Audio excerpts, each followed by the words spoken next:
So we're building this 1970 Challenger for SEMA 2024. You guys saw me surprise my dad with it. It was his ultimate dream car, but last episode we took it even a step further by ripping out the old 344 barrel V8 and replacing it with a 392 out of an SRT. Now today our mission is to get this engine completely assembled and hopefully in the car, or at least test fitted. We got a lot of work to do, so let's get started.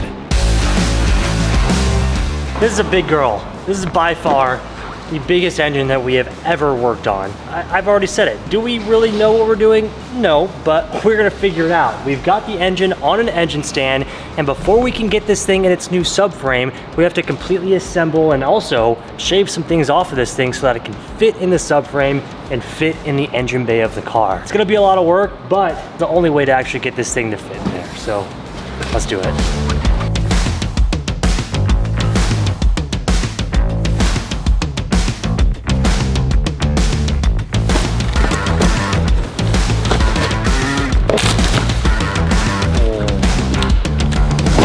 First things first today, oil pan. Now the mission, I believe, is we are gonna go ahead and pull off the OEM oil pan. We have this beautiful Holley upgraded oil pan with a baffle, and this is a mid-sump oil pan because it won't clear the subframe that we have, or the new subframe that we have to fit this into the car. So mid-sump oil pan, baffle. We are gonna go ahead and do this first because what we are thinking is getting oil pan. Our subframe is in this box right over here. Get the oil pan on, subframe on. We can set it on our cart over there so that it's mobile, and when we try and rip all this stuff off, the engine's not just right there. So first things first, oil pan, subframe, cart, be good to go. Can you hold the engine? Okay. Sounds like a solid plan. First up, we're gonna get the oil filter off and the oil filter mount off of the engine because this gets replaced with the new oil pan. Ah, yes! Next up comes the oil pan bolts.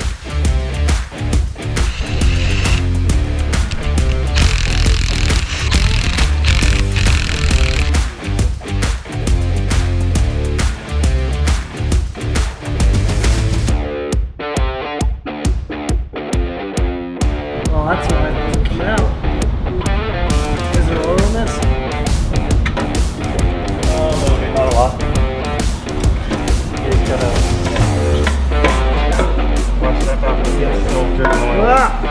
Nice. Clean oil, that's a good sign. There you go. Stock oil pan off.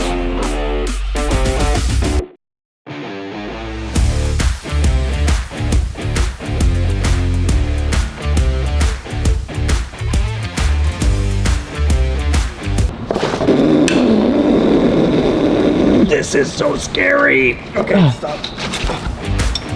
Nice. Woo.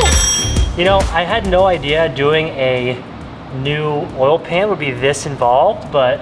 Well, you're changing the whole dynamic. Yeah. You know, we've done things like this before with like the Type R and GTR and all that, but completely changing the way an entire car works and putting essentially a 40-year-old engine into a 70s car, it's turning out to be quite the experience. But we're almost there. Okay, now... Once the mounts and oil pickup locations are changed, it's time to prep the pan. I got the baffle in and the surface prepped. Now, it's just time to go in the engine.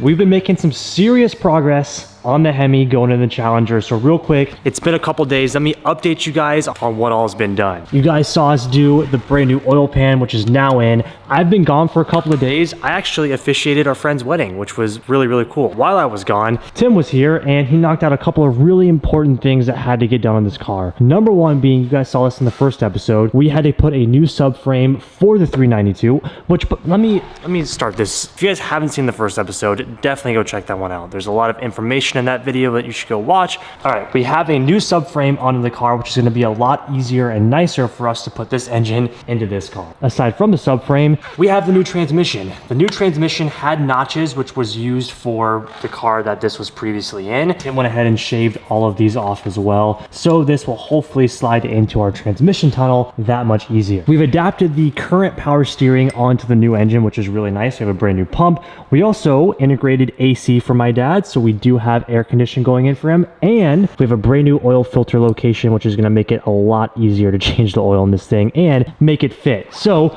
paired with the subframe, notching out the transmission, this engine should hopefully, if we're to put that in big quotations, hopefully fit into this Challenger with no problem. And that is our mission for today, is to make sure that this engine goes into here. And once we have that, well, I guess we can talk about it once it's in there. But I think the engine's ready to go. The Challenger is all set up and ready to go as well. We are gonna do this in all one big sweep, just like we did taking the old engine out. We're gonna move this engine right underneath. We're gonna set the car down slowly, hopefully lining up with our mounts. We have brand new motor mounts as well in here. So hopefully everything lines up. The car should just go down. The transmission should hopefully fit into this small little area right here, and we should be good to go. Tim, anything else I'm forgetting here? It's gonna work. It's just gonna work. I'm not even gonna cross my fingers. It's gonna work. It's just gonna work. The biggest, the engine's gonna work. What we're mostly worried about is the transmission. The engine's really coming together. With the new pieces bolted on, it's actually cleaning up. The subframe gives it an even more modern look and will give us extra confidence putting this big engine into the old Challenger.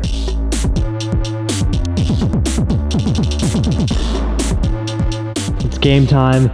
So cross our freaking fingers here. The mission here is, as you guys probably know, the subframe is going to connect to the chassis of the car with these two bolts, or these two holes right here. So these guys need to line up to the previous location right here and right here. No problem, right? And then I gotta line up that, but now it moves.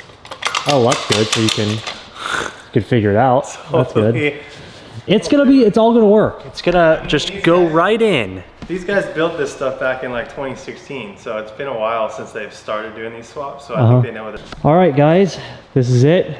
SRT going in the Challenger.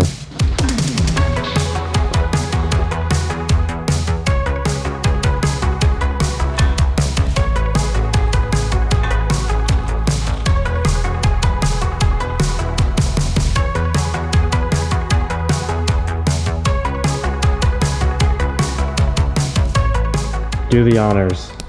We're good over Oh my God. If this happens first try. I'm still worried about the trans. I haven't really looked. Okay, lift her up, dude. I think it should be in. Oh my God. Hell yeah, let's go. SRT power, baby. What's under here? Subframe is loosely in. Let's remember that. It's not tightened down all the way. It's all the way tight, so it's almost all the threads, so it should hold. Holy dude! It actually worked. Honestly, guys, looking at this thing when we were pulling the old engine out, I was like, how is this thing gonna fit in this engine bay? There's plenty of space.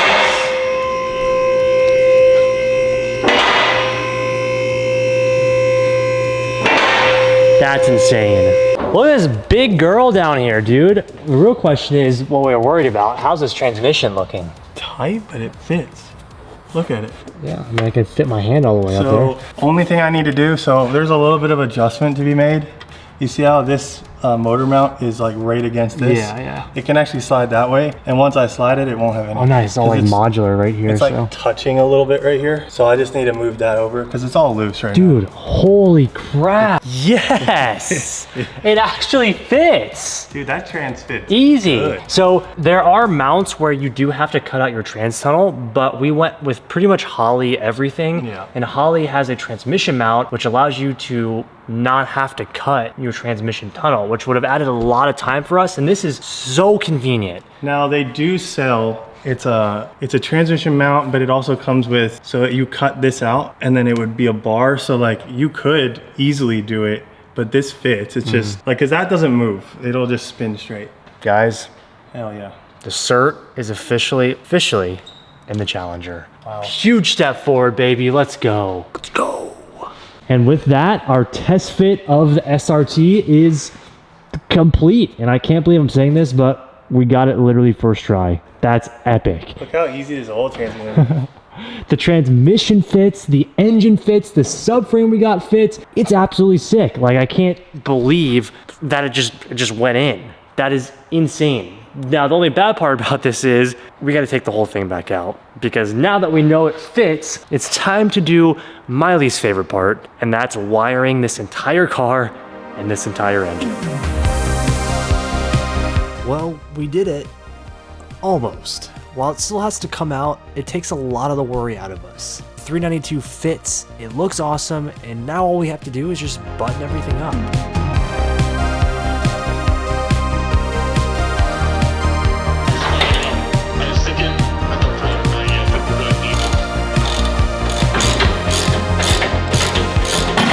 Oh my God.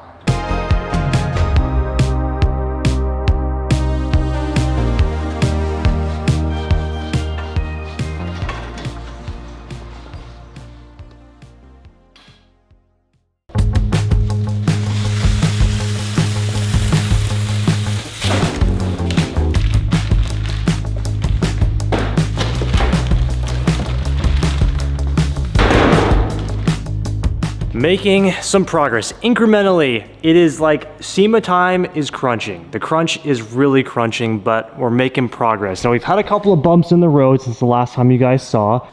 Been working on the engine. We've done a little bit in the engine bay, which you guys will see an update on. But the last thing you guys saw was getting the engine put into the car, making sure the subframe fits, the motor mounts fits, and most importantly, the engine and transmission fits, which it does, which is really, really nice. Now, before we can completely set this thing in, I told you guys that we have some stuff that we got to take care of. And one of those being, we have a brand new fuel tank. Now, this is going to be a massive upgrade to what is currently in the car. We've got a brand new electronic fuel injection tank, which we're going to have an electronic fuel pump. It's all basic stuff, but that's really cool to put an electric fuel injection tank in the 1970 Challenger. And we got to do this so we get all of our fuel fittings right over here. Again, massive thank you to MAP for always coming through for us. We've got all of this stuff, System 1 designs from MA Performance. If you guys need anything as far as fittings, line, hoses, even like exhaust material, System 1 Designs has that for you. And we've got all of our fuel fittings and everything that we need to route the fuel line from the tank in the back of the car all the way up here. And our mission now, before we get this engine in, is let's get all the fuel lines ran and let's get this fuel tank inside the car. So next step, electronic fuel injected fuel tank. While Tim works on the fuel pump unit, I'm gonna go ahead and work on getting the current fuel tank out of the car so that Tim can put this fuel tank together and go right in. Lucky for me, these cars were made pretty simple back in the day. A few screws, a few bolts, and the rear bumper drops, giving me full access to the fuel tank.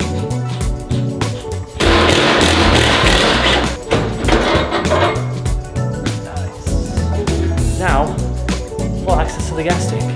While I'm doing this, Tim's finishing up the fuel pump and getting everything fitted in.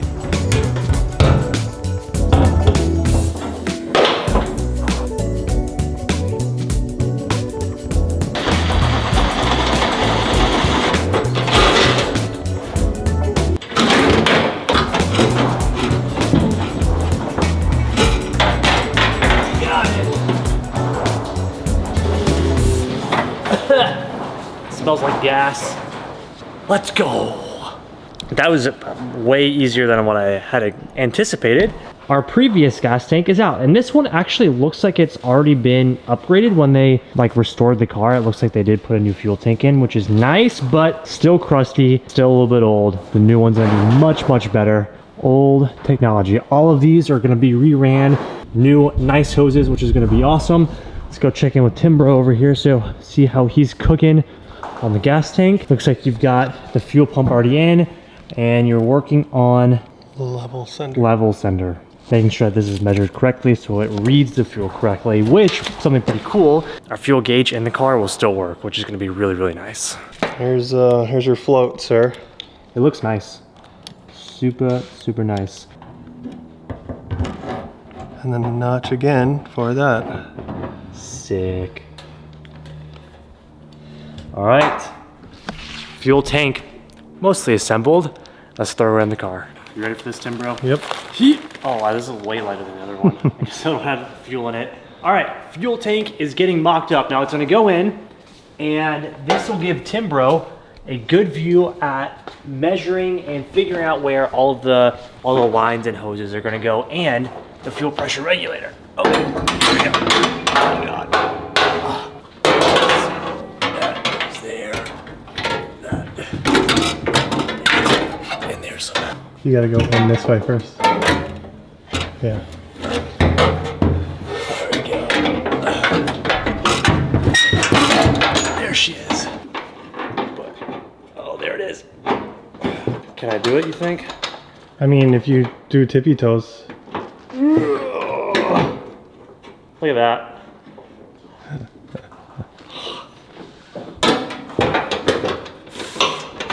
Oh!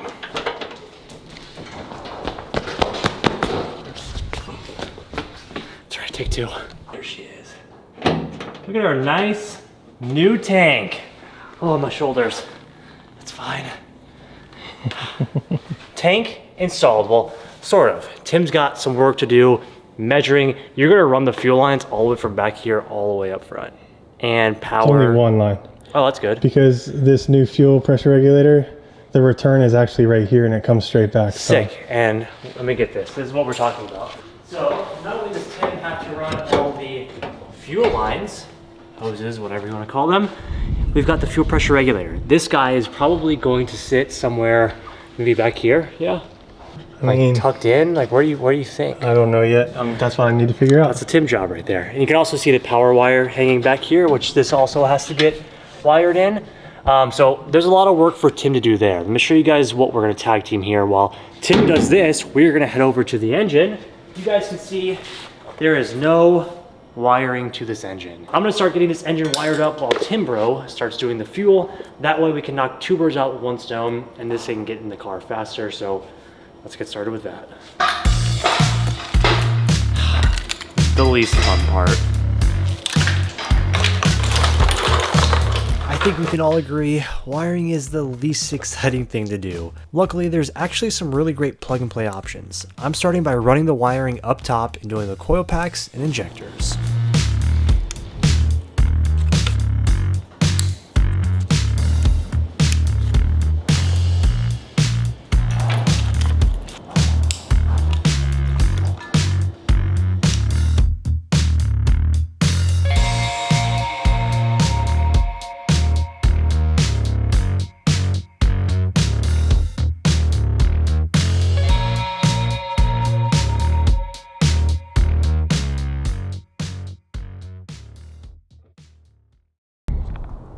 Another day down and a lot of progress has been made. The Challenger is finally coming together. We are very, very close to SEMA, as you guys know. We only have a few weeks left to go, and it still looks like well, let me rephrase that. We have a lot of work to get done, but it's all gonna get done, and I'm so excited. That's what makes the SEMA Crunch so much fun. Everything is going according to plan. This is where we are going to end it for today's episode. We've got the fuel tank in. Tim was able to figure out fuel pressure regulator, some of the lines, and he still has to power it up, but that's also when we get done with the wiring, which you guys saw me do a little bit of this morning. We're still waiting on one harness, which should have came today, and if not today, tomorrow. That way we can finish up the wiring, and this can go in the engine bay. Let me actually show you guys one last thing that we have been doing, and that is a little bit of engine bay restorations. We're gonna be doing a little bit of painting in the engine bay here to make it look that much more fresh. This thing is going to be at the Meguiar's booth for SEMA 2024, which again is just so damn cool. So we have to make sure that this thing looks top notch and beautiful, so that when we pop this hood, the SRT engine just pops and it looks awesome. We are inching closer and closer, and the next episode that you guys see, I don't want to jinx it, but I'm gonna cross my fingers. This car is going to be running and potentially driving. I don't want to jinx it. I might have just jinxed it, but I'm gonna put the good vibes into the universe there. The next episode, this thing should be driving. Now, quick note is I am going on a little bit of an adventure. Me and T-Money have a big trip coming up, so we're gonna be gone for 6 days. You guys are probably gonna get a Tim vlog, or mostly a Tim vlog. He's gonna be in here crushing it, doing a lot of the nitpicky stuff that has to get done, putting this engine back in there now that we know that it's super easy with the subframe and the transmission mount. Getting this thing ready so that when I get back, this thing is gonna fire right up. The wiring should be good to go. The gas tank is good to go. All he has to do is put this thing in there and nut and bolt everything. Like I said, all the nitpicky stuff has to get done, and I'm gonna make sure Tim films that for you guys. Stay tuned to the Dustin Williams Extra channel. You guys are gonna get daily vlogs of our crazy adventure that we're going on. I'm so stoked. We're actually heading to one of my bucket list places, Iceland. It's gonna be amazing, so stay tuned for that. But anyways, I just wanted to wrap up this video real fast. I know it was a bunch of days combined into one. We've been busting our trying to get this thing ready. Tim and I, the two-man team, have really been taking on everything and really learning a lot about this car. So again, I have to give a big thank you to Meguiar's for believing in us and trusting us to build this into something awesome for my dad. I still can't believe that I'm in a position to be able to not only buy my dad's dream car, but quite literally build my dad's dream car. That's the coolest thing ever. So thank you, Meguiar's, and I hope you guys get to come out to SEMA and come see this thing in person because it's going to be epic. And I can't wait for that freaking first start. All right, guys. With that, I'm gonna go ahead and wrap up today's video. Thank you so much for hanging out with us. Stay tuned for the next episode. Like I said, we're gonna try our hardest to get this thing running for the next episode. That would be so epic, so stay tuned. Thank you guys for watching. If you have not already, make sure you guys hit that like button, leave us a comment down below, and of course, don't forget to subscribe. We will see you guys for the next episode. Peace out.